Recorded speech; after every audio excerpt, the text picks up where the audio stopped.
Right as I cough. Hi, Internet. How are you? Guess what, everybody? That part's not her fault. I tongue-kissed Sam Graham, and I now have the head cold he had. Yeah, and I'm Yeah. still going. We're fucking great. Yep. Fucking coronavirus. Shit is real. I forgot about that. That's funny. Yeah. The, well, It's all problems, man. It was actually the best part was that we did a good job of keeping separated, all that good shit, and then Graham, right as he goes to leave, looks at me, hands me his Mad Elf, the high octane one, and The goes, real big one, yeah. and goes, here, finish this for me. Sure. Well, I said I just put my mouth right around the fucking bottle. I said I can't finish this. I gotta go, and it's too good to waste. And you were like, sure, no problem.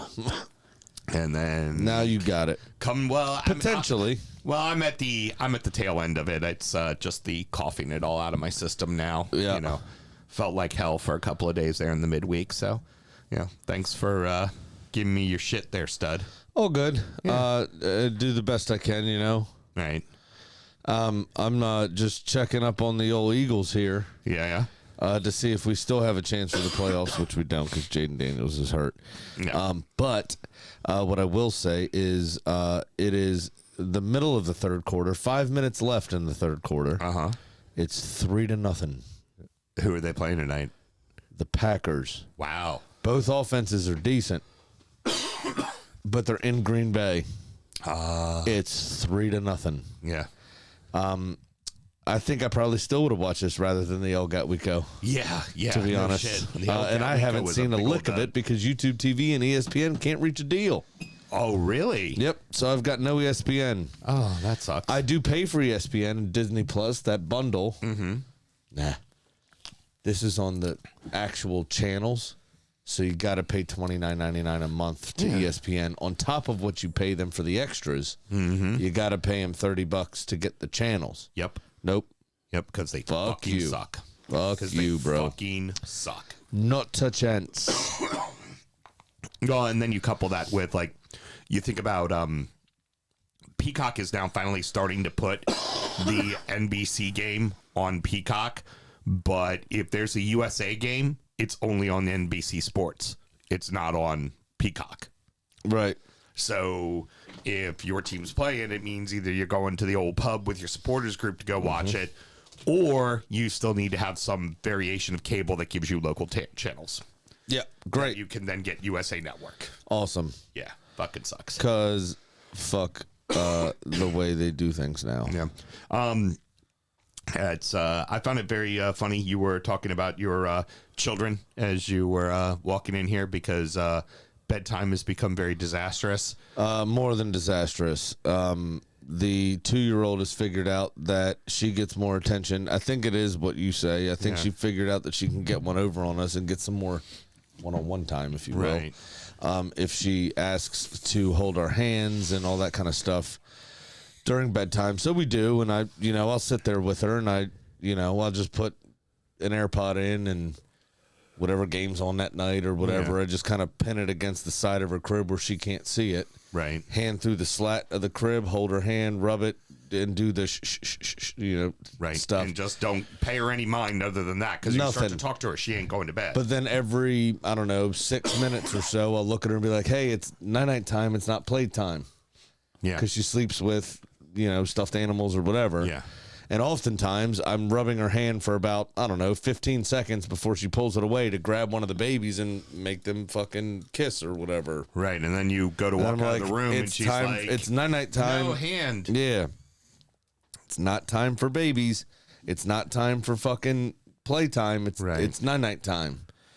And then she started, she has a limited vocabulary as a 2-year-old. Right, of course. Obviously. But one of the things she says is, don't leave. Which is fucking heart-wrenching. Which is why I'm here at 10:07 or whatever it was when I walked through the fucking door. Because don't leave, Dad. You can't leave. Don't leave, Dad. You can't leave. I It's just would like, shoot me now. like to remind you at one point wanted 7 of them. Yeah, and I still would have. We all went to bed I don't know what these cunts are doing. Well, because was your dad in there holding your motherfucking hand? No. Yeah, that's why they went. That's why you He went to did fucking for bed. a little bit after the divorce. Things were a little strange after my Yeah. parents got divorced. Yeah, yeah. But, Of course. you know, no. He told you to suck it up, Buttercup. Yeah, exactly. Little different with the girls. I do remember my dad in there with Randy a lot. Uh-huh. You know?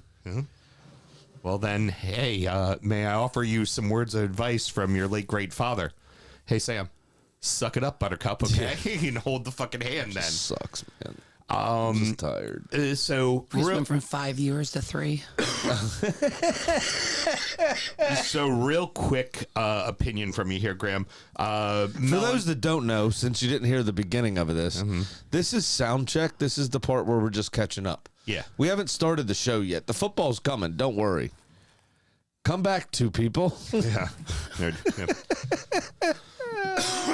Graham, real quick, I just want to get your opinion, and then we'll wrap things up and start the real show.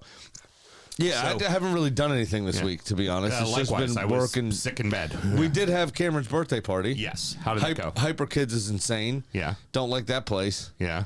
It's I hate that place. fucking sensory overload. Right. And then just trying to keep track of yours. And I'm not one that typically gets overwhelmed easily.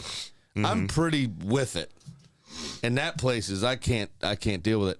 I was very happy. My job for the day was show up for 15 minutes, go get the pizzas, Nice. meet you back at the house. There you go. Yes. That was awesome. Very good. Very happy that was my day. Nice. But Cameron had a nice time. Good, Enjoyed her friends. All the kids got on smashingly. There was no arguments. Right. Which can happen with 5-year-olds during parties. So that all went well. Her best friend from Baltimore, you know, Bobby and Alex's kid. Yes. Last year, Harper was quite perturbed that other children were playing with her best friend. So they had a long talk on the way down about, listen, there's going to be other kids there. Right. Yes. It's not just a normal play date. This is her birthday party. So Yes. she'll have some kids from school. She'll have some, and she was excellent. And Harper's awesome. Obviously she's mixed. She had her hair up with a headband and her hair out. And of course, when we all met at Hyper Kids, and then everyone came back to the house for the pizza and cake. Right. So I had my hair in a bun, of course, while we were in public. And I said, Harper, I said, we get back to the house. I said, do you remember that I had headbands too? And she goes, no. I said, when you came over for the football game, do you remember I had a headband? And she goes, no, I don't remember. I said, do you want to be twins later? And she said, yeah. Because Nice. she loves her some Uncle Sam. Good, Harper good, does. good.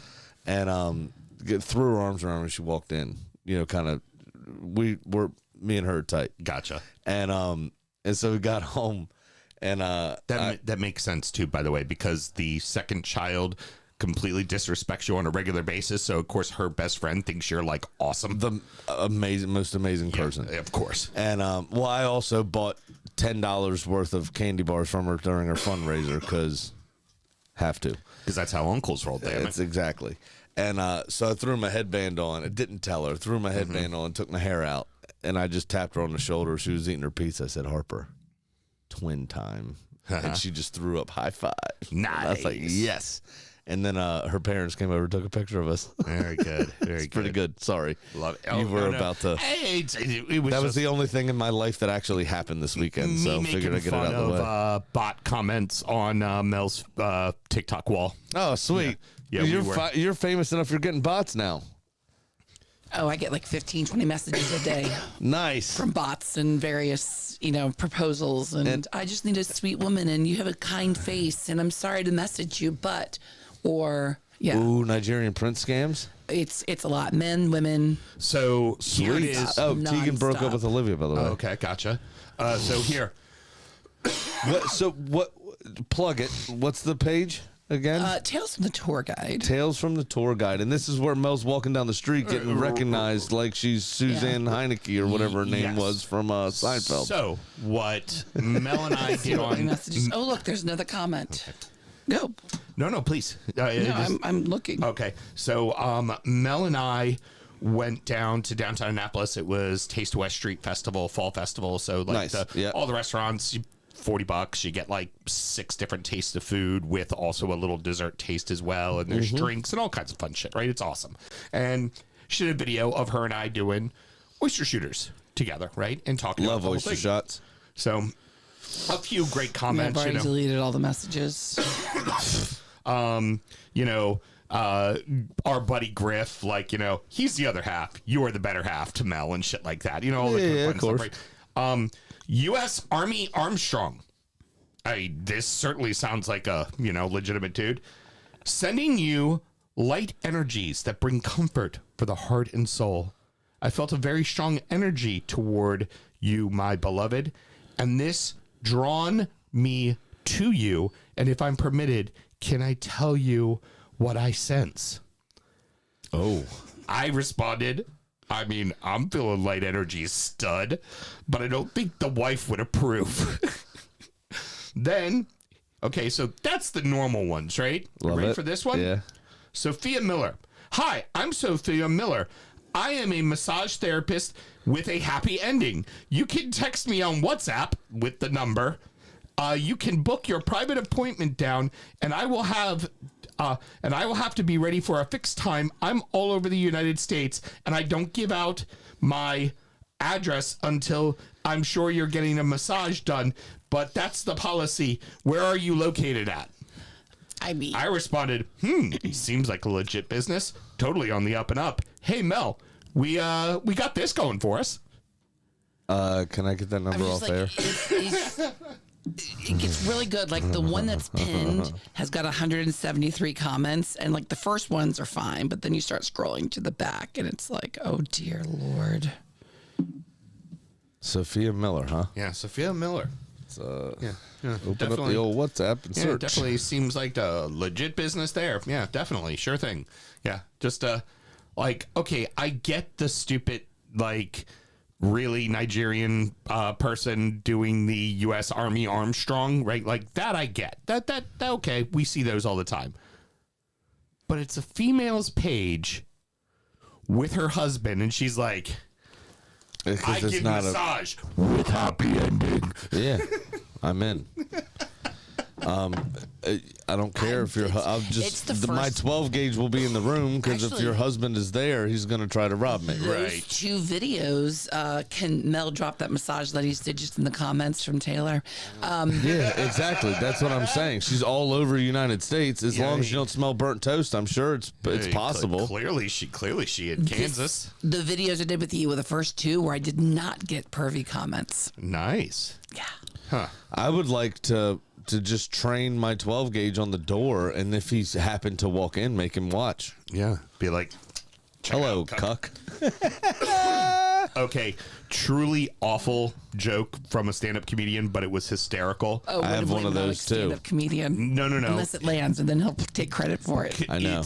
Well, the stand-up comedian is gay, and he's like, he goes, you know, I'm gay, and I deal with suicidal thoughts. Clip that. And I deal with suicidal thoughts constantly. So that just means I can get my teeth further down the shotgun than you can. Like, Jesus Christ. damn! Clip all of those things separately, please. They need to be buttons. Well, I'm gay. That's yeah, brilliant. I can get all my teeth down the shotgun. So your algorithm's fucked. Mine turned back something funny also. Pretty good Okay. dad joke. Go for it. White comedian, not gay, and says apparently Back to 5 people. Hey, five people. It says apparently following World War II, a lot of Germans settled in Mexico. So there's this community of people that are blonde hair, pale skin, but Mexican, right?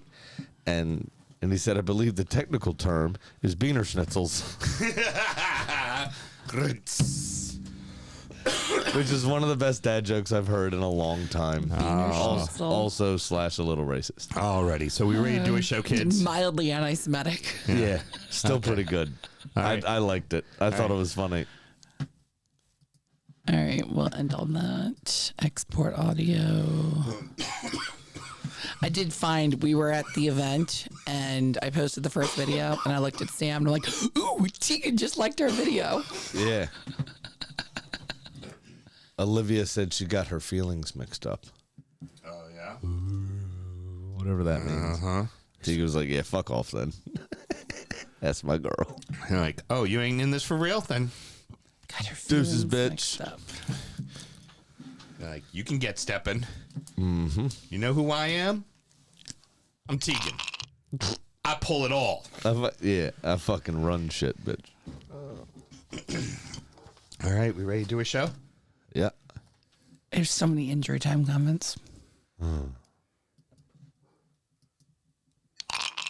This is Hiram, Chelsea fan, and make sure you guys press record at this time, you idiots. You're watching the DU football show. Happy birthday, young hot freshness. Happy birthday to Young Hot Freshness and the United States Marine Corps. Yes. Hey, Mel. Yes. My team won. Did your team win? My team won. Oh my God! It's going to be a No Malort Monday. No Malort Monday. Very good. How'd your Correct. team do? Did you win? We drew. No Malort Monday. Yeah. It's better than y'all did at the Stadium of Light, right? We taught Drew him too. Let's start the show. Well done. Born in the land of Bowie, Maryland. Bred to be a fan of fucking Everton. Punch you in the eye and drink your rye. Sam Houston. Sam Houston? Arsenal fans have another Sam. AKA the fucking Gooner Graham. Stump of a lord. Look straight in shorts. Sam Graham, hey. Sam Graham. Fucking United!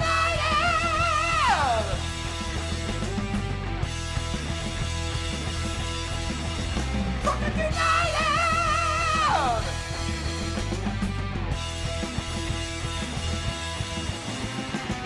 Hello and welcome to the DU Football Show, a completely biased recap of the English Premier League as told by two common American schmucks.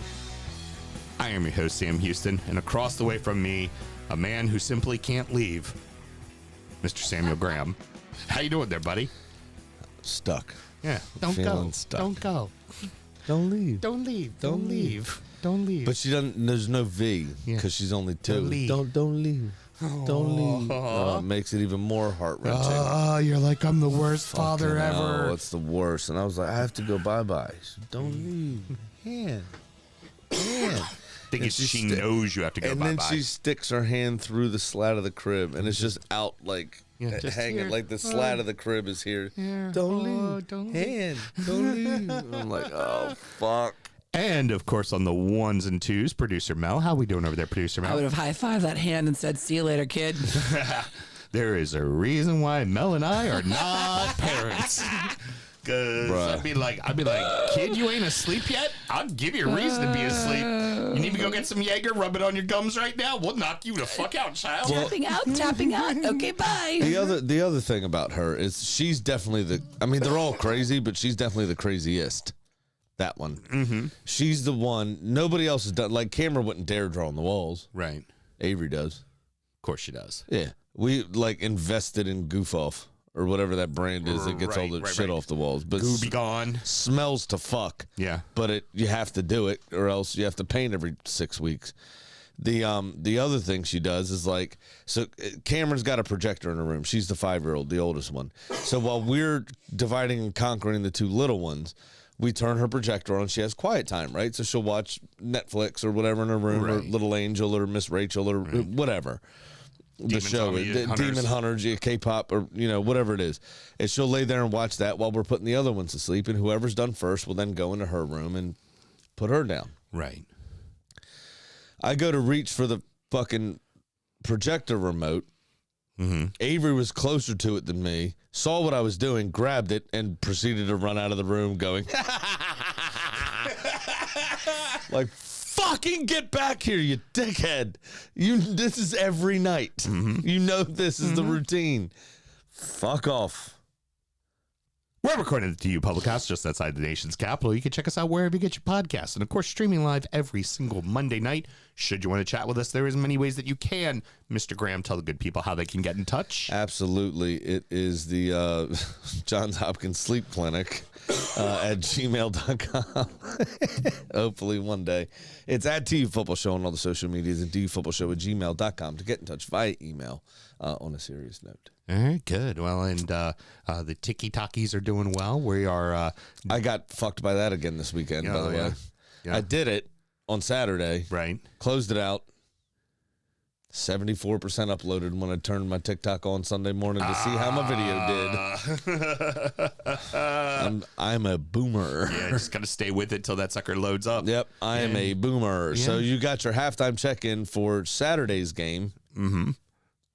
Right there on Sunday early afternoon. Very good. Sorry about that. Well, And I did the longer video and everything. I did everything you asked me to do last weekend that I couldn't because of my voice. well, we got damn near close to 5,000 people following us now, so maybe we should, make sure we're doing it right. Monetize it, maybe. Well, we're gonna try to work on that. It's, we can start selling shit on there too, so it works out well. Maybe. Sam and myself both work in the wine and spirit industry and both have a deep, passionate love for all things distilled spirits. So is the red-blooded Americans we are. We vow to have a drink in our hand throughout this show and every single show. Mr. Graham, what are we drinking tonight? I've also realized, as good as we are as salesmen in our real jobs every day, Yeah. we are the absolute worst at selling this. We suck. Speak for yourself, asshole. I'm constantly fucking grinding. It's bad. Yeah. We've got, in honor of the Marine Corps' birthday today, as we record, by the way, we record on Monday nights, and tomorrow being Veterans Day, we've got On Your Six Bourbon. Mm-hmm. Bang. A military, former military personnel-owned brand. You represent this actually for your position. 80% by volume here. Aged 2 years, distilled in Kentucky, bottled by On Your Six in Fort Myers, Florida. And why don't you give the good people a bit more of a rundown about On Your Six? For the bourbon itself, it's coming out of Bardstown, Kentucky. Bardstown, next to the Bowman Distillery, and of course MGP, produce the most contract distilled juice in the United States. So you're getting good juice at that regards. And it is, as far as its mash bill, it's a high rye, 72 corn, 18 rye, 10% barley. Okay. For me, I really like the fact that it's lower proof because it's a beer and a whiskey kind of whiskey, something easy to drink. It is easy to drink. It's one of those, it's not going to knock your socks off. It's like a standard ass whiskey. Yeah. But it's a very well done standard whiskey. For me, it's also at 80 proof. You could just have it neat at a bar, have a bow and a 6 or, a Gansett at a 6, whatever cheap domestic you like, a fucking Banquet and a 6 is nice and easy. Now, for the greater details, it is a veteran-owned brand. It is a couple of former Navy SEALs. There's 5 majority owners in total. They're all veterans. A lot of the staff that works for the brand is also on the sales side are also veterans as well. But the idea is more supporting the people who have their 6 when they were deployed, which is first responders. So there's a charity that's set up along with it as well that takes care of nurses, firemen, police, teachers, and of course EMTs as well. And they have the charity that goes along with that. And for me, $40 bourbon, $40. It's a good everyday drinker. It's not going to kill you. You can sip on it and you're drinking bourbon. And gosh forbid you gotta hurry up and get down the road. You can throw it back as a shot and it's not going to murder you. You're going to be all right with it. It's a nice, easy drinking bourbon. It's like I said, it's great with a cheap beer. Which for those of you who know me. No, that's my absolute favorite thing in the world is a cheap beer and a good bottle of whiskey. So They call it the Houston filter, don't you? yes, they do. If you add a cigar to it too. Although if I had a cigar right now, I'd fucking die. I mean, there's loads of things that could do that to you at this point. True. Well, You're over 50. yeah. but Well, with the whole head cold thing, it wouldn't go over very well. So, no. all right. Well, let's have ourselves a good show, good sir. Yes, let's do that. Oh, that was actually a fairly decent ting Not from bad. the two of us. It's hard with the mug sometimes. It kind of deadens the sound. But are you drinking? All right. Like the nod. She's like, God damn right. I'm Or just didn't cheers. She normally does. She doesn't have a bourbon today. Oh, heard. No. All right. Arsenal dropped points on the road. And in a head-to-head clash of who wants to be in the title hunt, City emphatically answered the question. Arsenal 2, Sunderland 2, Manchester City 3, Liverpool 0. So we were wondering, how good is the Stadium of Light and Sunderland going to be when they finally get a test? Boy, did they respond. Yeah. Both the fans and the team on the pitch. So I was talking to Spurs Mark about this. before it happened, and he reckoned it was going to be 1-1. I said it was going to be 2-1, and we were just going to get over the line. Right. Both of us were kind of right. Yeah. Right. Yeah. You know, I mean, it was a stoppage time winner from Sunderland, and a fairly spectacular goal, to be fair. Both goals were for Sunderland were really good goals. Wasn't a scissor kick. Yeah. But wasn't an overhead kick either. Was kind of falling the wrong direction with a boot swung out the other way. Just figured out a way to make get the it. ball. Yeah. And I think that's how it beat David Raya, to be fair. Yeah. Was didn't expect it to come in and reacted late to it. Mm-hmm. I think the half-hearted appeals for a high boot were a last-ditch effort from Gabriel. Of course. I don't think he really believed it, if that makes sense. It was one of those, he kind of threw his hand up. It was like doing one of these. Of course. And then as soon as the ref gave it, he stopped looking at the referee and just went fucking hit his face. Yeah. You know, kind of with his jersey, because he knew it wasn't a high boot. He's the one that dove down. Right. Ultimately, 2-3 inches above his waist there was Brobby's old boot. So there's no way that's getting called for anything, especially when Gabriel's the one that's putting his head in that position. So the goalless streak comes to an end, but man, it took a couple of fucking worldies. Yeah, for that first goal. I mean, Dan Ballard's goal was decent. I still can't figure out what he was doing in that position. Yeah. I didn't realize this until they said it. He actually spent most of his youth career in Arsenal's academy. Yes, he did. So you're looking at Granit Xhaka, obviously former captain of the club. You've got his, very well publicized character arc at Arsenal, Right. And then we turn around here with Ballard being in the academy. We're kind of rife with academy players that as a now Saka, obviously, Yeah. in the team, and it kind of seems like they just want to prove like we are good enough. Yeah. We were good enough. Agreed. We could have still played for y'all. Yeah. If that makes sense. And the first thing that went through my mind when Ballard scored was that you remember that Tony Adams goal, very famous commentary. He goes, "What's he doing there?" Right. As he ran through on, Yep. and that was more of a breakaway, but I was just sitting there looking like, what the fuck is Dan Ballard doing in the box? Yeah, exactly. Like, why is he here right now? And obviously rifled home and great goal for Sunderland. And Arsenal did well to get back into the game, to be honest. Well, here's the thing I was going to say about the match.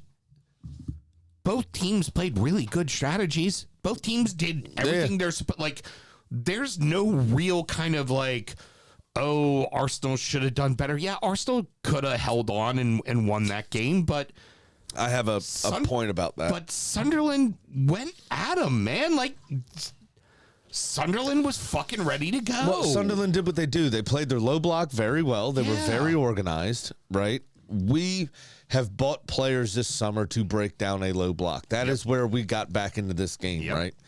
And I thought, personally, it was a mistake to bring on a defender. That wasn't the area of the pitch where we were losing at that stage. Right. We were losing in midfield. You're then inviting the pressure to come if you We put on the sat defender. way too deep when we brought Mascara on. You're probably better suited to just keep pushing. Calafiore looked tired, Yeah. right? Did a lot of work and put in a good shift. Maybe Miles Lewis-Skelly, as a like for like, would have been better for fresh legs in that position. True. But when they went to 3 at the back, you added the tired legs of Jurriën Timber and Calafiore to that midfield, who was also exhausted. Right. Declan Rice specifically. What I thought, personally, a better option would have been bringing on Christian Norgard and shoring up the midfield and stopping that service that Sunderland were getting. Right. When we brought Mascara on, we just sat deeper and deeper and deeper, and it only took 3 to 5 minutes for us to kind of revert to that. Exactly. And that just kept inviting pressure and pressure and pressure, and right? then eventually... So take Marino off. Here's what I would have done. Yeah. Marino goes off. We add Norgard to the mix. He sits side by side with Zubamendi to soak up pressure. You let Declan Rice do what he can, but really it's a deep lying triangle of defensive midfielders, right? Right. Trossard, fuck off the left wing. Trossard goes up top. Saka's your outlet on the right. And just go with that. And just go with it, Yep. right? Yep. And clog that midfield up. Stop the pressure. Stop the build up. Yeah. Yeah. And that's what we didn't do, and we were made to pay for it. Yeah. But also great goals from Saka and from Trossard. I mean, it was a game of great goals, to be completely honest. Trossard's his strike was excellent. Again, reiterating, both teams played their game plan. Both teams' game plans worked. Hence why it was 2-2. Yep. Like, it wasn't like you guys played a bad game. Yeah, you let them get in early and get that first goal, but this wasn't the last couple years Arsenal. Like, you guys were ready for it. You were okay. Like, you understood the building you were going into. You were prepared for that. And we fought back. responded. We got we got back into the game and took charge of the game, to be fair. The biggest thing, again, I mean, how many times I've said this? In years past, this would have been a loss, right? It would have been a 2-1 loss. But it wasn't. It does feel like it's a bit disappointing because Of course it is. we were winning. Obviously, they're a newly promoted side. Obviously, we're top of the Premier League with on the back of 6 weeks of clean sheets, essentially. The biggest thing kind of for me here is now how do we respond to it? Yeah, of course. Did not need this result going into an international break. Right. And coming out of that break, we've got fucking Spurs. So we come back to a massive Yeah, fucking come back game. to North London. Fortunately, it's in your building. I don't know. Spurs are much Spurs, better they're away great from on the home. road, yeah. They're better away from home. Now, we're better than they are as a team, and I think we'll be fine. Yeah, of course. But it's still not ideal, if that makes sense. Do you take out of this, But being in a winning position against a newly promoted side, it does feel like 2 points dropped rather than a point gain. Of course. Although, this to me, like you said earlier, this to me kind of proves Sunderland are just good. Yeah, they're here. They're here. They're not going down. They're just organized and a good team. They've recruited pretty well. Everybody seems to be focused and on the same page. They've got a game plan that they execute week in, week out. I mean, good goalkeeping, good defense. And we talked about it a few weeks ago with that win at the City Ground, right? I mean, that was a perfectly orchestrated game plan. Exactly. Perfectly orchestrated game plan. And you saw what it meant to the players at the full-time whistle. Yeah. Right? This is what they're doing on the road on occasion. This was at home for them. And somewhere that they've already made a fortress this early back into the Premier League. Yeah. And that's amazing. Well, here's what I was well gonna done to them. Here's what I was going to say is the one kind of silver lining you take from this. None of the people battling for the title with you have played there yet. Yeah. So they all got to go there too. They all got to fucking deal with Well, it. the other thing is the team that was furthest behind us in the standings is the one that won in the game we're about to talk about. Yeah, exactly. So Liverpool were closer to us in the standings, right? Tottenham, Man United were closer to us in the standings than City were at that point in time. So they only picked up 2 points on us. Yes, they sit second in the Premier League, but we still have a 2-game cushion. Big statement from City to get this win. And here's the even bigger statement is not so much the 3-0 win. 3 different goal scorers. Yes, Haaland got his goal, but it wasn't just Haaland. It was like Doku had himself a fucking day. Doku easily best player on the pitch. Whoa. The other the Nico goal was fine, but it was mostly Van Dijk not being able to sort his feet out. Right, of course. Not really set. I think Mamardashvili had that covered. To be fair to him, but that little touch off the side of Van Dijk's foot is what took that goal away. It was a cagey start though, as most of these kind of quote unquote Big Six classes tend to be. So there's a couple to throw at you. Was that a pen for you? Yeah, it was. Yeah. He caught him twice. I mean, the first touch isn't much. Yeah. But the knee is what really does him in. And Doku tried to stay up by my recollection of it. You even saw him swing his right boot, and because he was off balance, his right boot hit about 4 inches before the ball, at least. It's a definite pen for me. That I don't disagree that it was a pen. It was a soft pen for me, and kind of felt like the soccer gods got it right because the pen got saved. You know?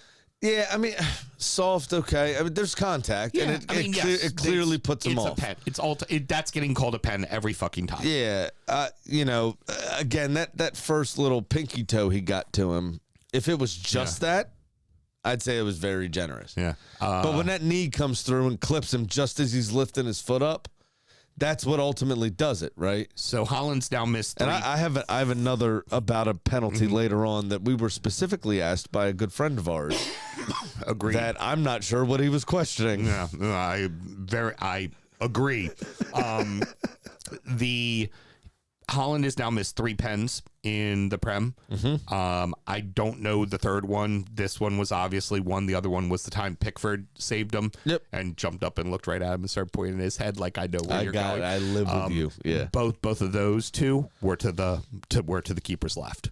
Okay. And it was funny. It wasn't particularly well struck. That's what got me is that the commentators were like, "That's a really good save." I'm like, it was a shit pen. Yeah. It wasn't a very it was on the ground and keeper didn't even have to do full extension. No, I think that's more mentally. It was a very good save. Yeah.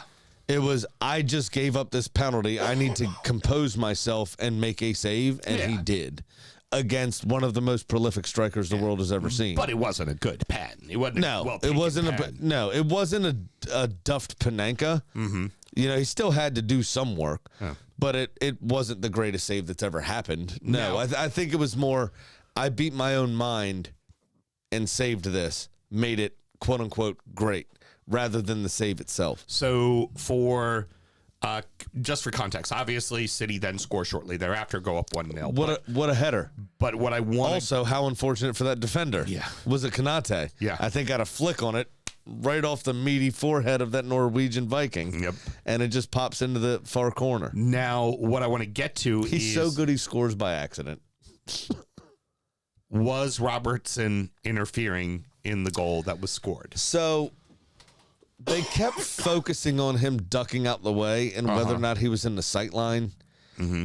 If it was just that, I'd say no. What I looked at is remember Gylfi Sigurdsson sitting on the ground in front of 6'4" David Raya. David De Gea. Don't mix my man in with that, please. Thank you. Yeah, he's a Spanish keeper that actually plays for the national team. In February was Holland's other miss. Ah, gotcha. What I would say, thank you, by the way, is if you watch the full clip right before Donnarumma dives, right before Andy Robertson's in that position and he looks up and sees the ball and ducks, he does, and it's completely by accident. Mm-hmm. He's not looking for it. There is a little bit of a bump on Donnarumma. Mm-hmm. And if you look at the dive for a 6'5", fairly explosive Italian man, it wasn't a very good dive. He does not get a full dive on it. No. And I think he was setting his feet. He bumps into Robertson, which hindered his ability to jump. Mm-hmm. Right? I think that's now. I don't think the referees explained it that way. No. I think they just took the cop out of he's in his eye line. Mm-hmm. But I think the bump is what did it, to be honest. I'm perfectly fine with it being disallowed. Now, it would have made for a better game had it been given, but I think it was perfectly fine being disallowed. I just think Pugmo gave the wrong reason for it being disallowed. I'll have a comparison in the second segment of a goal that got called back for being, quote, interference to the goalkeeper, and they weren't even in the way of the goalkeeper. Right. So, and it got called. So, sorry for your luck, fucking Liverpool. Get the fuck over it. I know. Yeah, I know you all love to be so ashamed of everything. For me, yeah, it was interference. You're in the sight line. Like you are between him and the ball, and you're in his sight line. For a keeper, as we know, you see that ball after the last fucking guy. Yeah. That's when you see it. That's when you see it. That's when. So even if he sees the ball going off of his head, he doesn't see it when he needs to make the save until it is past that guy. Yeah, no, I understand what that. it is. I understand that. I just don't think that's what it is. I think they reached the right decision, took the wrong journey to get there. I'm with you. Because if you look at the dive, it was a shit dive. And that's not Donnarumma. He makes excellent saves consistently. He's much more explosive than that. Right. So if you watch the clip back, just before that, there's this wee bump. Yeah. And then he has to get himself reset and then dive again. Yeah. And that dive is garbage. Yeah. And if you're going to disallow it for that sort of interference, that physicality, which Robertson didn't even know anything about. Fair dues. He was just running through to try to, whatever. But the sightline thing for me is kind of crap. But that's just this situation. For me, it doesn't change the fact, though. Liverpool looked like dog shit, man. Going forward, definitely. Until Cody Gakpo came on, I'm not sure this Florian Wirtz experiment is going to work. That's They are so unbalanced. Every new signing has been horrible. They've now gone to where they're playing Robertson on the other side. You might as well let Kirkez play because Robertson he's not up to pace. He can't. I think Robertson balances the back line better. I think Konate. Here's the problem: Frimpong, right? He was dead beat on the Holland header on the ball that came across. That was Robertson's side. Doku took Bradley, picked him up, walked him over to the sidelines, sat him down, patted his head, and had him watch him just work him the whole fucking game. And again, you can excuse Van Dijk getting a little long in the tooth, but it doesn't help when the guy next to you fucking sucks too. Like, so their defense is a fucking mess. So here's what I'm going to say. Kirkez stepping up from Bournemouth. That's a big jump. Right? And Arne Slot said this when they made these signings. Frimpong, Kirkez, and Isak specifically, those three signings, he said in a press conference, these aren't signings for 6 weeks, they're signings for 6 years. Right. And yet he's felt the need to baptism by fire them the start of the season. Right? Yeah. Frimpong is Trent Alexander-Arnold defending, which is shit. Right. Without the passing range. Right. When Trent Alexander-Arnold, you could live without his defending because when he did get the ball on midfield, the defense went, fuck me, and backed off. Yeah. They stopped pressing. Right. Because he could pick you apart like he was fucking Zidane. Right? Frimpong can't do that. Connor Bradley, great defender, but he's not very good going forward, comparatively. So if he gets the ball, yes, we keep pressing because he can't pick that pass. Right. Kirkez is decent both sides of the ball. I think he's felt the price tag, and I think he's felt the step up in quality. Right? Right. Robertson, I think, rebalances that left side. They looked better defensively the last two games with Robertson starting than they have with Kirkez. Right? I think he needs time to come up to snuff. I don't know what the fuck happened to Ibrahima Konate. Yeah. He looks like he forgot how to play football. Yeah. And Virgil van Dijk looked like he aged 62 years overnight. Yeah. Yeah. He looks very slow. We've already seen him this season twerk after backing off over and over again. We've seen him be out of position multiple times on goals that Liverpool have conceded in that 4-game losing streak in the league before they won last time out, and then obviously this weekend lost again. So what's that? 5 losses in 6 games. But he looks like he's went from vibrant cool dad at 38 years old to fucking grandpa. You know what we also saw from Virgil van Dijk? Him standing next to the official with the ball in his hand after the goal got reversed, clapping in his face. And of course, didn't see a card for it either. Well, that I remember. You got to worry about the Dutch Tulip's feelings. Moment of silence. We have 3 clubs that all lost this weekend and are now less than 3 points from the drop. Do we need to start being worried? Everton 2, Fulham 0, Forest 3, Leeds 1, Brentford 3, Newcastle 1. Fulham were epically bad. They had a couple of opportunities to start the second half, and Pickford made a nice save on Muniz. But other than that, Fulham were fucking terrible, dude. Bro, They were really bad. They're now losers of 4 of 5, and their only win was a 3-0 win over Wolves, who are disastrously the worst team right now the Prem's ever seen. now let me tell you something about this game. None of y'all did anything for 30 minutes. The first 30 minutes of the match, both teams were still in the fucking locker room. We had 2 goals disallowed for offsides. That's what we did in the first 30. I'm going to come on to that. Yeah. I'm going to come on to that. You did do offside shooting practice for a bit. Uh-huh. That's true. Yes. The experience and patience of Idrissa Gueye arriving late into the box is what ultimately saved you and took you into halftime with a 1-0 lead. But just after halftime, you had a third disallowed goal, maybe 6th. I don't know. Yeah. I can't remember. But I feel like you could have been up about 9-0 by about 60 minutes. Men in Blazers put up their names of the top 20, and for Everton, we're counting it as a 5-0 win. Yeah. Is what it said. Makes total sense. It's absolutely absurd how many times y'all were called off goal and put the ball in the back of the net there. Can I say, Yes. I'm not a fan of Tino Berry. Okay. I don't like him. All right. Porqué. Too undisciplined. Okay.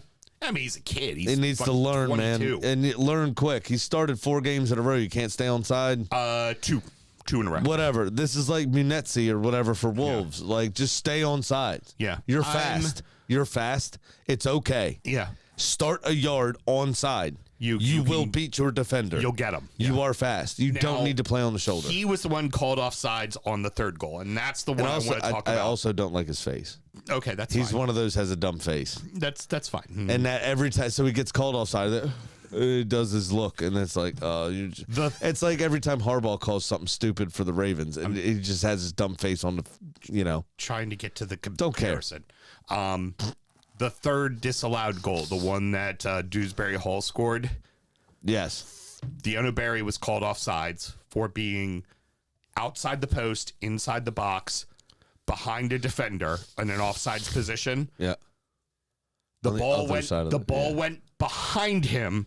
He stuck out his foot, did not touch it at all, and then Dewsbury Hall scored the goal, and it was called off sides for being in a distracting position. He for made the a move goalkeeper. towards the ball. That's fair dues. but yeah, but it was like, it doesn't matter. He made a move towards the ball. but the keeper was nowhere near it. Doesn't matter. Nowhere near it. Not a point. For me, like, if you're calling it that way, then I'm sorry, Robertson, you're calling it there too. Like, I still think Robertson should have been called offside for the bump. Mm-hmm. But I mean, it's not the same as Gylfi being laid down. yeah, by it's any means. sitting on his ass. But if you make a movement towards the ball, I remember very famous. I think it was against Inter Milan for some reason. I think there might have been a second time against Tottenham where Thierry Henry, the ball was played kind of near him through, and he was offsides, and he did not move and just put his hands up like this. Mm-hmm. Right? No offside. Didn't Right. make a movement. But if you so much as jerk towards it and affect the defender's decision making, offside. now, That's how it goes. now for Fulham, In the end, also doesn't matter. 2-0 win. Yeah, It's 2-0 fine. win. It was an easy win. It was an Michael easy win. Keane with the fucking. Mickey fucking Keggers. Come on. Need a goal? Where's Mickey fucking Keggers? Right. He'll get in. And Idrissa Gueye's enjoying a bit of an Indian summer. Oh yeah. Well, it's Idrissa Gueye. Come on. Like we need like Yeah, but he's getting goals. He even took his whole fucking, Lululemons and did a knee slide in the corner. I yeah. fucking love it. yeah, he did the Dan Juma Yeah. Viper celebration for him because So Senegalese guy. But we're starting to see bad Marco, right? Where he doesn't seem to have an answer, where it doesn't seem to work. And we saw this at Watford. We saw this at Everton. Like, while he was probably the belle of the ball for a very long time as far as being in the short list of discussions for other coaching jobs. I think he's closer to getting sacked than he is that next gig. The problem is who's Fulham going to get in, number one. Right, of course. But, I don't think he doesn't. It's not like Fulham are playing absolute trash, right? They're playing okay. His forwards aren't getting him goals. Right. I'm glad he's finally starting Fred. Not Fred. Kevin. Sorry, wrong white name. Yeah. Kevin. Yes. Good thing he's finally starting Kevin. Mm-hmm. I think that will come good for him. I think Josh King will come good for him. I think he's gaining valuable experience, and he looks the business. It does not help that your most bitter rivals in terms of Fulham, you're looking at Chelsea, and Esteval has an end product. Yeah. And Kevin's also 3 or 4 years older than he is, or, what age? 21, 22. Esteval 17, 18, right? Right. That's not a good look, but Kevin at least is positive and looks like he has a better end product than Adama Traore, right? Yeah. He's at least doing things that are forcing Pickford into saves or forcing a defender to make a decision. Right. Rather than Adama's just running to the sideline and then blasting the ball out for a throw in the other way. But also, Kevin was playing against a right back who's really a center midfielder. Yeah, no, fair. Like- I didn't say this game he had a particularly good game. I think with, he's fair. kind of bedded him in very slowly. Yeah. I think once he gets properly up to speed, it's only the second game in a row he started, I think. Yeah. Kevin. But he looks the business. We obviously just want to see some end product, and it I think it is in more stark come on, man, kind of territory because of what Esteval is doing Right. in the same borough of London at the same time. But it's a lot easier to get drug into it than it is to get out of it. And right now it looks like Fulham's about to get drug into it. Yeah, yeah. Well, we're talking about the bottom three, so we'll have that discussion. Yeah, I I mean, think we're not Fulham have the quality to get through this with no I problem. tend to agree, but right now this is not easy sailing for them. I understand that. And these last 4 performances have not been, 4 of 5 performances have not been good.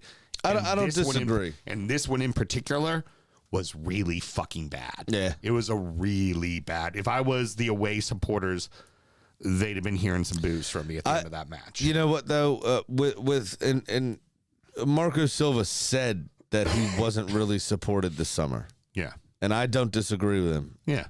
That squad was not refreshed, No. and especially the forward players are not producing what they did last season. Yeah. True. Period. Leeds take an early lead only to give up 3 goals again. From the offset, though, Forrest looked at it. I mean, we're 90 seconds in. Somebody forced the Leeds keeper into a save. And then it didn't take long after that, really. Yeah. It was 11 minutes or some shit. Yeah. For Nemecha to score. And that was really against the run of play. Yeah. Kind of completely against the run of But play. that's also what you expect Leeds to be doing when they're on the road is you see how they're built to play, but then get out of it with a 1-1. Don't lose 3-1, right? If you're going to survive. Yeah, this but is one of you those were at the teams City down in the- Ground again. It's a tough place to go. You've got Wone and Stone on the sideline Yeah. with Sean Dyche, who only again ever played for their youth team, but somehow considers himself a Forest legend. Yeah. That's why he got Wone and Stone in as his assistants, because they actually are Forest legends. It's tough. What is it about Dyche's halftime talks? I don't know. I don't think he's threatening to fuck their mom. I think he's fucking their mom in front of them and going, you all need to score now. While chugging beers and breaking bottles on his head. Because this is now 2 weeks in a row that they came out at halftime, scored, bang. Yeah. Right. Right this away. is, where was this Sean Dyche at fucking Everton, man? Yeah, exactly. Yeah. What you can't do because DCL was hurt the whole time, and then Beto, fucking crazy legs McGee. Yeah. But yeah, no, Sangare was Johnny on the spot to equalize there, and then you obviously had the Elliot Anderson penalty late on, but Morton Gibbs White finally getting a goal That header, yeah. after missing a penalty against Sturm Graz midweek in the Europa League. Needs that confidence. Yep. You know what I will say is, you know, we talked about Everton last year, obviously with Iliman and Jai being one of the very few bright spots, and Dwight McNeil actually as well as a bit of a creative player under Sean Dyche at the time, playing very, very well, and scoring some decent goals. The Sean Dyche system doesn't seem like it fits a Maverick, Right. but Iliman and Jai seem to almost single-handedly. Granted, I still like to give him his props. Dwight McNeil scored some very important goals for Everton last season. Very early on, he did, yes. But Iliman Ndiaye was the guy, right? He Yeah. was the Maverick player, you would say. He of was course, that little absolutely. bit of magic. There is space for that in a Sean Dyche system. It's just a matter of the rest of the team wrapping their heads around the system to allow you to do it. And they beat Porto, obviously, a couple weeks ago in the Europa League. They've got that draw against Manchester United where they took the lead immediately after halftime after being behind. And then you have this game where they did the same thing, right? But this time they were able to press home their advantage. right. I think there is the space for it. It just takes the rest of the team to wrap their head around the system to allow Morton Gibbs White the space to do what he needs to do. Oh, it was so a penalty, by the way. Yeah. Yeah, I don't know what Geck's talking about. Yeah, hands on the back, that's getting called every time. Not even that. No, this was the one where he tripped it. It Yeah. hit Well, his yeah, leg, and yeah. his leg went over and hit his other leg as he was running. It's a nailed-on pen. Definitely a pen. Now, And it's very clearly inside the box. I know it was near to the line, but it was very clearly inside the box. I hate to be a broken record, but I'm going to say it one more time, and then we'll move on to the next game. I said this last week, if you're Leeds, and this is the team you're going to be, and I think Farka has a good vision for what this team is going to be to survive. Post-match. Hold on one second, and I'll let you chime in. You can't be giving up 3 fucking goals, man. On the road, you can't. You need. If you're going to lose, you lose those 2-1. You do not lose those fucking 3-1. Let me tell you something. Yeah, he go for doesn't give a fuck. He does not care. Because he says, we're averaging a point a game. We're 11 games in. We got 11 points. That's 38 at the end of the season. We keep this up. You only need 32 to stay in this league. No problem. Yeah, it's. He said, now, would I prefer to have more a few more points and cruise easily? Yeah. But we're okay where we are. Yeah. Well, And that is a mentality thing that I would fucking kick out my club in a heartbeat. Oh yeah. You're like, I need you to be winning. But again, problem, where's the manager? Who you going to get? Yep. Who you going to get? You're going to get Gag O'Neill, who almost relegated Wolves last season with his poor start. Yep. You're going to get Rob Edwards, who took Luton down and left them in shambles to go down to League One immediately. Sorry, can't have them. Wolves have them now. Well, exactly, right. I mean, that Gareth Southgate, who started his coaching career at Middlesbrough, actually got fined for not having his badges when he started his coaching careers, set for a shock return if Rob Edwards takes the Wolves job. Yep. Now, granted, Rob Edwards has a few issues Right. here, and the sport can be, kick in the nuts time and time again. He's a bit of a Wolves legend, was a player there, Rob Edwards, and I get why he wants to go back and save them. He was granted permission to speak to the club and missed Middlesbrough's 2-1 win at the weekend. Was done by his assistant while he held these negotiations to potentially become their manager. But why would you jump on that sinking ship? Yeah. Because you're going to be It back is- in the championship next Well, year. it's these huge emotional ties is what it is. Yeah. It's he's synonymous with the club and wants to manage them. And this may be his only opportunity to do so. So he's ditching a good job he has. And that may tip Gareth Southgate to go back to Middlesbrough, which would be a very interesting circle of life thing that's going on. Well, good. Now we don't have to talk about Wolves and so we can just talk about Chelsea in that match. You've Bang. covered everything. Yeah. Done. Good first half from Newcastle, but then it all fucking fell apart, and it feels like Brentford's going to get it fucking done at home. No matter what, Brentford's going to get it fucking done at home. Yeah, it seems like they will. I just didn't write notes on. Oh, here they go. Found them.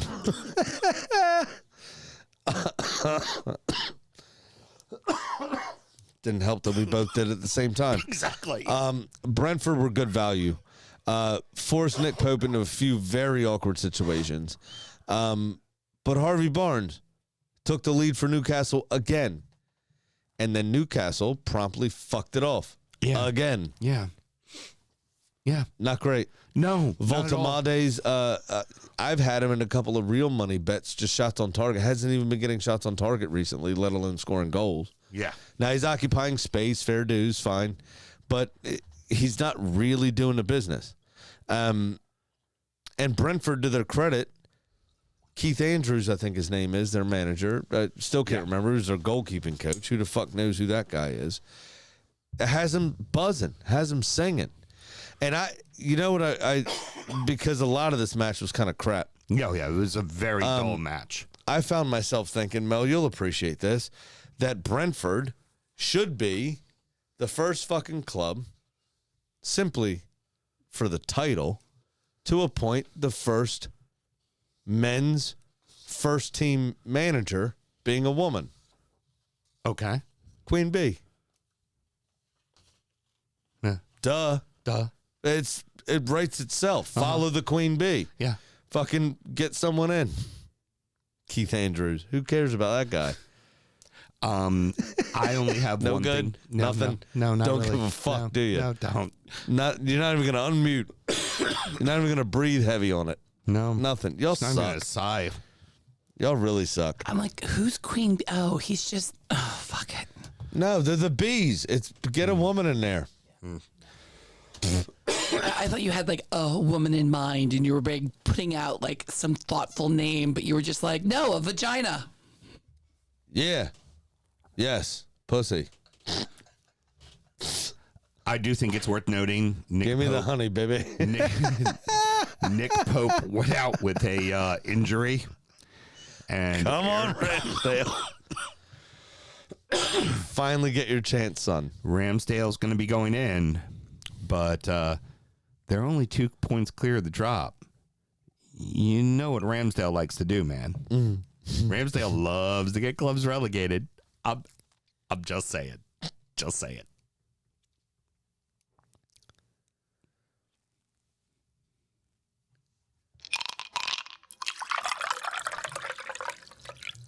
Don't worry, it'll be gone in post. Rounding out the rest of the league, so that happened. Spurs 2, Man United She's 2. writing that down to cut West it out Ham now. 3, Burnley 2. Chelsea 3, Wolves 0. Villa 4, Bournemouth 0. Palace 0. Brighton 0. Spurs and United was boring as shit until the 84th minute. It was the worst game, except for it was a delightful cross from Ahmad. Yeah. I mean, inch perfect. And Buemo just jumped straight up. Yep. Literally didn't have to do anything but jump straight. Didn't have to adjust his body. Didn't have to do anything. And it was a good header. Other than that, for 80 minutes, it was fucking dog shit. And then we get a Matthias Tell. Richie yellow for ripping off his shirt Now here- for a goal. Like, Bro, I looked into this, meaning I listened to the pundits. He's the only player that has ever had 2 times that he's scored in stoppage time a winner for it to not be the winner. Now, he bettered himself by becoming the only person that's ever done 3. 3. Yeah. Also, he's the only person that has done that 3 times and received a yellow card for ripping his shirt off each time. I don't want to stereotype. If you look at footballers as a whole, they're a fairly superstitious bunch, right? Sometimes they don't wash socks. Right. Sometimes they, whatever. Don't shave. Most of them are fairly religious. Wear their hair the same way every match. Most of them are also fairly religious, specifically the Brazilians. Mm-hmm. The Italians do that as well. Genuflecting when they come on the pitch every time, right? Yeah. Kissing their ring finger. You know, score a goal, fucking point to the sky. Every Right, God right. did this. Bang. At what point do you become superstitious? You're 0 for fucking 3, mate. Can't take off my get anymore. How many times are you taking your shirt off and looking like you're coming to tears because you scored this goal? And Matthijs de Ligt, you know what he did? Being Dutch. Mm-hmm. Gave a little salute and a wink to the television camera after he scored. The Dutch. A literal people. The one thing I will say for Richie, though, at least it wasn't like in the second round of the League Cup against Southampton in the championship. Like Ekitike, yeah. At least it wasn't that, you know. I mean, but to Ekitike's credit, Liverpool moved on from that game. They still won that game. Yeah, of course. Richarlison and Tottenham did not win this game. No. I do have one commentary on Spurs supporters, and I talked about this in my halftime check-in on Saturday on TikTok. At halftime, At DU Football Show on the TikToks also. Well done, whore. Hey, thanks. I give hand jobs. What was the thing? Hand jobs with direct eye contact. No, what was the thing you plugged in? You plugged it. It's definitely probably your business on sound check. I don't remember. I give happy endings. Oh yeah. The massage lady with happy endings, with the WhatsApp number that is everywhere in the United States. So clearly she's on the ball and definitely a legit business. Sure, she's on the ball. Yeah, all right, exactly. It's the only way you're gonna make me come. At halftime, the Spurs supporters are booing Spurs and booing Thomas Frank. I don't think it's Thomas Frank's fault. Just stop it. Daniel Levy's leaving the club. They already left. You've got a manager building a program for you. You're probably going to make Champions League this year. You're probably going to advance in the Champions League this year. As of now, be fucking happy. Be just. I'd rather them not be happy. I know you would rather that, but I'm saying for Spurs fans, be happy. Don't fucking lose your minds over this. This guy is a program builder. This guy is not a year one guy. This guy is going to build a program for you. And believe it or not, I feel with the bones he already has and the pieces they can buy, he can make this team a fucking title contender. So settle the fuck down when you're down 1-0 at halftime and booing them. Like, fuck off. Just fuck off. Yeah, I tend to agree with that point. What was on the pitch, though, Kolo Muani, shit. Mm-hmm. I don't know what happened when he left PSG, but he's been absolute dog shit. I guess he started his Spurs career with a bit of an injury, so it kind of stop-started. You have Solanke, who's obviously a very big upgrade on Richarlison, who's played been out all but 33 minutes this season so far. And then, they're without a lot of first-team players. Of course. Like Bergvall was still under concussion protocol for this game, right? He's been a very big bright spot for them. Mm-hmm. Brennan Johnson did something stupid in midweek in the Europa League, got sent off, right? Ironically, actually, it was the 10 men of United that equalized in late in stoppage time because Benjamin Šeško came on and got what seems to be actually a pretty bad injury. Yeah. It looked very innocuous when he went down, but even the referee was like, very quickly, like, please come over here. So that doesn't look particularly good. But just on Spurs in general, giving up you have fucking 3 minutes to survive, and you give up a goal from a corner, and no one's even near Matthijs de Ligt in that situation. He heads home with no problem. And United were at 10 men. Why was the ball even in your half of the field? Right. True. Right? So I kind of get the booing based on the team's performance. Booing Thomas Frank and, saying there were some subsets doing chants about, fucking, not you're getting sacked in the morning, but you don't know what you're doing or, whatever. Right, of course. Why? What, like, he obviously is a good manager and Spurs are just being Spurs. And if you haven't realized that accepting the problem right? Recognizing your previous denial is the first step to recovery. Now, You're just Spurs, man. That's how it goes. allow me just to say this because the United fans think that the show revolves completely around them and their club. Yeah, you got to draw, and you're in the top half. Great. You're still not what Man United is known for. You're still just fucking meh. No, but what I will say about them is they do look better in recent weeks. It looks like it only takes about 14 months for Amarim's ideas to settle in. Yeah, clearly. Finally. And also, $200 million spent in the summer on 3 attacking players in Cunha, Mbuemo, and Šeško. Yep. But I don't know that it's Amarim's tactics. Yeah. I think it might be Bruno Fernandez's tactics. Yeah.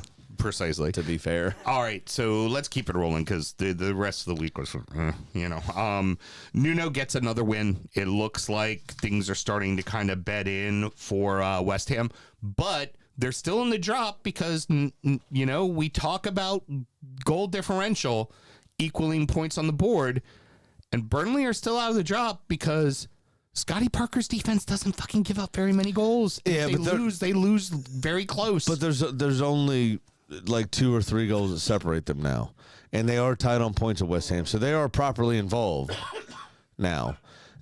If we're going to talk about Fulham being very close to involved, we have to. Burnley are tied on points at West Ham. Oh, of West course, Ham's of still in the course. drop. Yeah. But also Burnley's a team we were worried about the minute that they came up, where with these other teams that we talked about in the second segment, you're kind of like, Well, yeah, fair dues. But no, this is an early season 6-pointer that West Ham did very well to come back in. they needed it. They got Fleming it. with another brilliant goal, another just measured header that was absolutely phenomenal. But if there can be, this was a relatively boring 5-goal thriller. I know. Odd, If that wasn't makes sense, it was a very pretty odd. strange game. Well, because To be, I wasn't super happy with anything I saw. Burnley gets the on lead. the field. West Ham scores 3 unanswered, and then Burnley gets one at the end to kind of get it close. But it was just But it was the last minute of stoppage time. yeah, So there was never going to be enough time to do it again. yeah. It was So it was a useless consolation goal. I'm with you on, And it wasn't even like an amazing goal. on a really boring 5-game thriller. I think that's a great way to describe it. Yeah. Like, it just odd, very, very odd.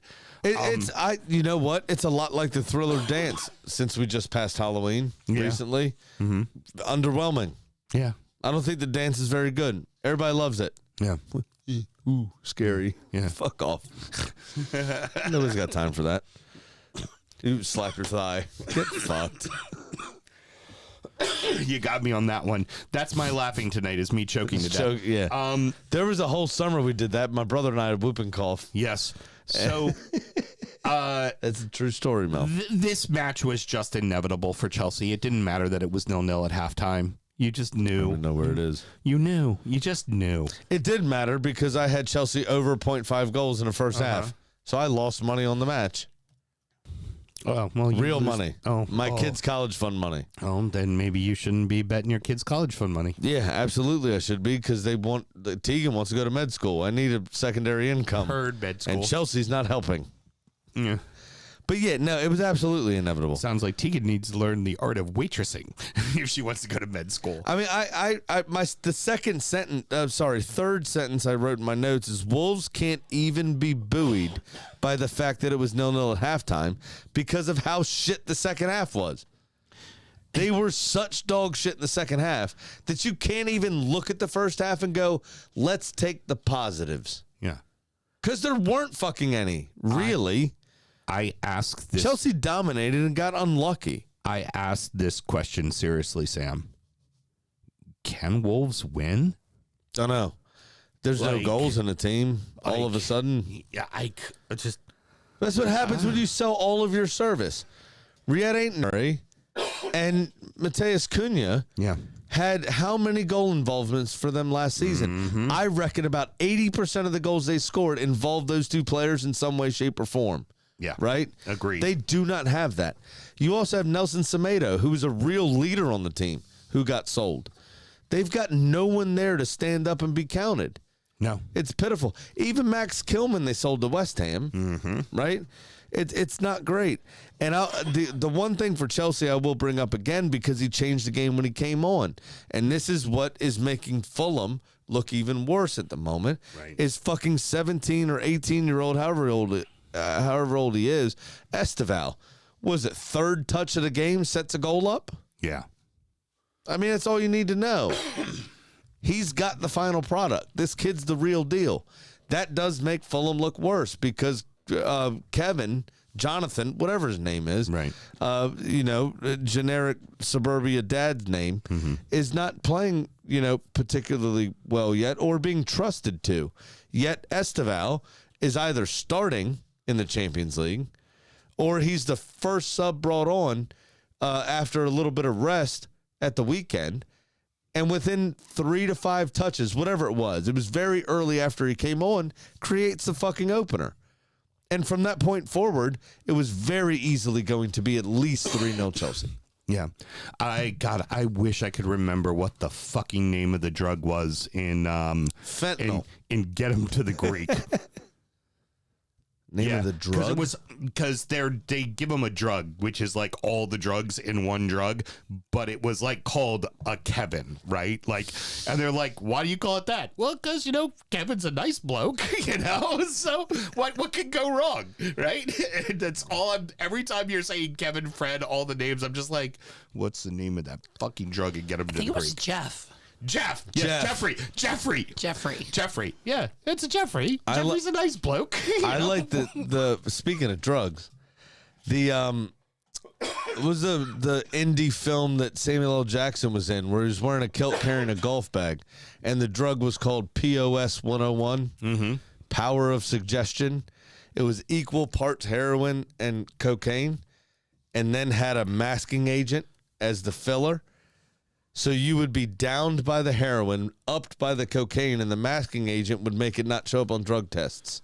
Very So you wouldn't feel anything. You would feel high because you were told you were high. But you wouldn't actually, there was nothing there. Perhaps wolves just need to rub the furry walls and just pretend like it's never happened. Anyways, scary opening in the Bournemouth and Villa match with the collision of heads. I missed that completely. They didn't replay it. I didn't see that at all. I heard it was ridiculous. Yeah. It was But Tyler Adams was allowed to carry on with Yeah, it. he was fine, but it was one of the outside backs. You could see him in midair as they collided, just go limp in air as he was falling. He just whoa. And fortunately, was able to get up on his own, was bleeding quite a bit, but was able to get up on his own and walk off the field. But he was like I said, he went limp in the air. He was definitely knocked the fuck out. And you can't help but think, Sorry, now I'm doing movie fuck out. Now, but you can't help but think that affected the match for the Cherries, but Villa were fucking on, man. God damn, they were on. And in the both of their first goals and their first 2 goals in the first half were bangers. And they just seemed, and it felt like every time Bournemouth thought they could get back in the match, oh, wait, Emmy saves a penalty. Like, just they could not get back in. I mean, it was all Villa. Buendia made the free kick look so easy. That free kick was absolutely fucking ridiculous. It was so good. Perfectly plopped. You know how you normally say, like, that position, you too close to the goal to get it up and down over the wall? I mean, it was It was all a roller finesse. coaster. It was perfect. Well, in those situations too, right? You're so used to like a free kick, gorgeous free kick goal being like this banger, right? Like you think of the Soboslai one. This was just Thanks for that reminder. perfect. It was, Sammy, it was when you're on the golf course and you hit that perfect fucking backspin and it just rolls right the fuck. I'd like, argue in session it was the foreplay goal. There's going to be a rammed goal, but that was foreplay. Yes. That was shit. that was just that's fair. kissed right over. Now, what I will say about Bournemouth in this game, and we've seen this 1 or 2 times this season, Bournemouth weren't bad by any means in this game. No. I think this game was much more down to Villa just being clinical. But if you look at the numbers, just like 50-50 if you didn't see, possession at the half. if you didn't see anything of the game, right? You just looked at FOTMob and just checked the stats. How the fuck Yeah. is it 4-0? Yeah. What happened here? Bournemouth just didn't take their opportunities. As you said, Emmy saves the pen. You've got, Bournemouth hit the post, I think, once Right. or twice. What the save of the fucking weekend? Was it the little flick? Well, yeah, it was that deflected. Was Adam Scott or somebody took that shot, deflected up, and Martinez was at the penalty spot. Yeah. Go Right? all the way back in. And turns, runs, reacts, jumps, and palms the ball over the top of the net like he was bitch slapping somebody at Waffle House. I mean, what a palm that was. Absolutely excellent. Yeah, it was fun to watch. My notes, I have ESBW. Everybody scores but Watkins. yes, pretty much. Yeah, Pretty much. he looks like every time he stands up after a run. I mean, Mark Leaving scored. We were talking about dumb faces earlier, right? Yeah. He just looked almost directly down the camera, like breaking the fourth wall. Like, I don't know what to do. I don't know what's wrong. I can't figure it out. Everybody scores but Watson. He just looked down the barrel of the camera with his dumb face, and I can't figure it out myself. The one thing you got to say is it looks like Villa's finding their form, Yeah. and Villa is also very much finding their form at home. Yeah. Absolutely. Which is Which is going to massive. Be, that is a Absolutely huge. nightmare. That is a nightmare for all the top teams in the league, knowing that now you got to go into Villa and Villa's playing well. But also for Villa, missing out on Champions League was obviously a very big thing. We talked about with the wage bill. We talked about all those sorts of things, right? You've got Tottenham sputtering, right? Who you would have expected last season to be contending with, but obviously they Right. didn't. But Right. Preseason, you would have expected to have these contenders there. You have now Newcastle. Sputtering. Can't quite balance all the football they're playing.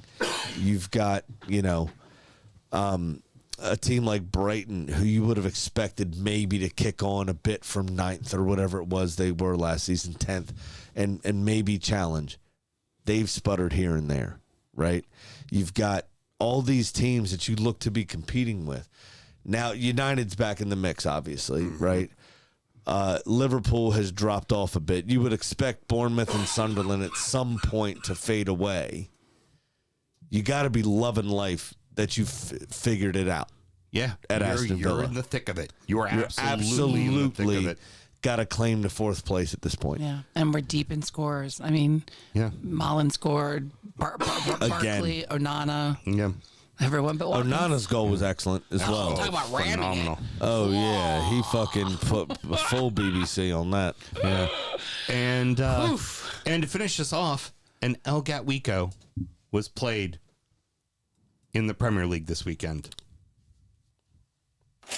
Sure money.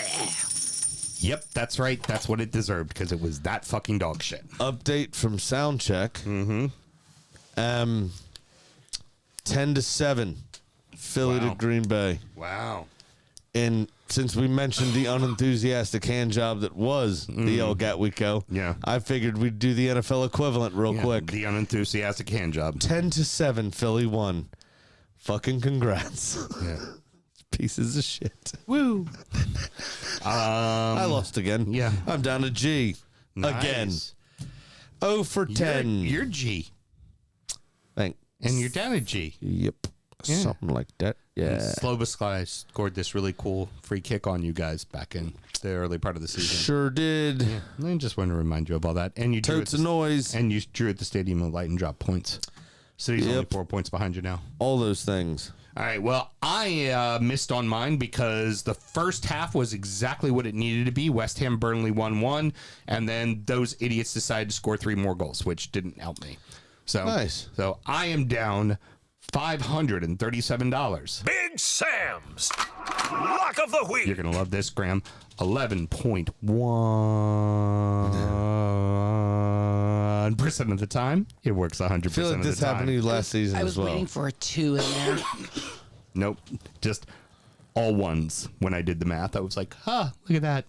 We're going to do our bets on TikTok in a couple of weeks when we get back from the international break. Update on the second unenthusiastic hand job in American football. I did place a $5 bet on DraftKings to win $38, and it hit. Nice. Very good. Good for you. On that unenthusiastic hand job. Well, you can bet on I will some things. hopefully translate that to the football on TikToks in a fortnight's time. Very good. Well, that's going to wrap it up, boys and girls. Mr. Graham, any parting words? Yeah, we didn't get to it last week, but I'm pretty sure it happened over the weekend last week. November 3rd. What's today, the 10th? It happened on Monday last week, which was terrible. But a Serbian, I believe, second division game. The Bosnian head coach, 44 years old, collapsed on the sideline in the 20th odd minute of the game. Oh, no. His name was Mladen Zizovic, maybe. He is the head coach of the Serbian football club, FK Radnicki, maybe. Passed away after being rushed to the hospital.